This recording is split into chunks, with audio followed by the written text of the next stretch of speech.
90后情侣双双被职场淘汰，回春流浪，一天都在发些什么疯？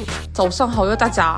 一个人被职场淘汰基础，一对卧龙凤雏一起被淘汰，那就不基础。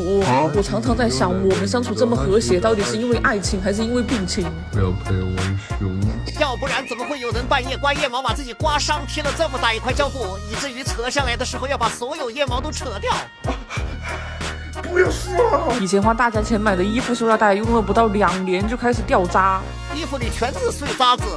后来实在是没招了，买了2个超大快递袋，一个只要10块钱，大到能把我们所有的衣服、被子都装起来。哪个袋子这10块钱装衣服完全够了。没想到10月了，晚上睡觉都要中暑，短袖从5月穿到10月，这一阵都要洗成烂抹布了。今天热的都想去河里玩水，那就顺便把刚刚掉渣的那些厚衣服洗一下吧。中秋节剩的几个糍粑，吃甜的实在是吃不动了，拿来做个鸡蛋麻糍。自己种的葱，我们都是当成青菜来吃，其实就是种不出菜。实在没招了，把小葱拿来凑数，最后撒点肉松和小干巴，鸡蛋麻糍搞定。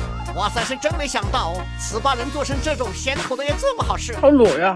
之前出去露营熬大夜，回来之后泛红起皮又垮脸，连续用了几天创肤康4泡精华，没想到直接回春。里面是双胶原复配，修护的同时还能抗氧紧致，抑制拿捏修护提亮抗初老，水感质地，上脸很清爽，一点也不黏腻。现在的皮肤摸起来一整个水润润的，很稳定，自带光泽感。收拾了一堆衣服和玩偶拿去洗，贵州包这个玩偶也别落下。平时吃了我们这么多猫粮，是时候在我们干活的时候给我们加油打气了。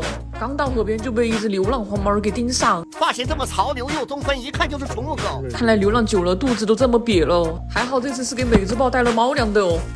你吃的很饱，听说你要把那个吃的让着那个窝锅，最后再跟黄毛加个猫条就再见了。本来想在老地方洗衣服的，结果现在水比奶茶都还黄，只好带着美洲豹去另外找跳河沟洗衣服了。我的老天奶，这个地方简直是天然的洗衣池，水流很大，冲击力也很强，直接放上面就能清干净。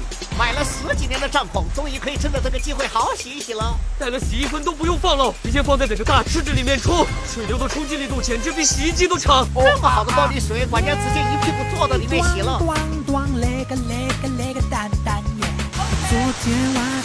洗的时候倒是轻松，不开玩笑，挤的水带走的时候还是有100斤，河水上面就是个豆芽厂，这么嫩的豆芽捡点回去烫火锅也是不错的。这个苦我们是吃不掉一点了，晚上就做个香香甜甜的百香果火锅吧。我们的食材不多，好在都是新鲜的，被源头工厂甩出来了。先来番茄打个底，再猛吃一口百香果，这个季节的百香果真的是不摆了，再加入百香果炒出锅底。这汤你就喝去吧，它只是小众，不是踩雷。吞一口就剩在嘴巴里爆开了一个果园儿。最后为了喝一口汤都站了起来。他是我们吃火锅里面唯一把汤都喝干净了都。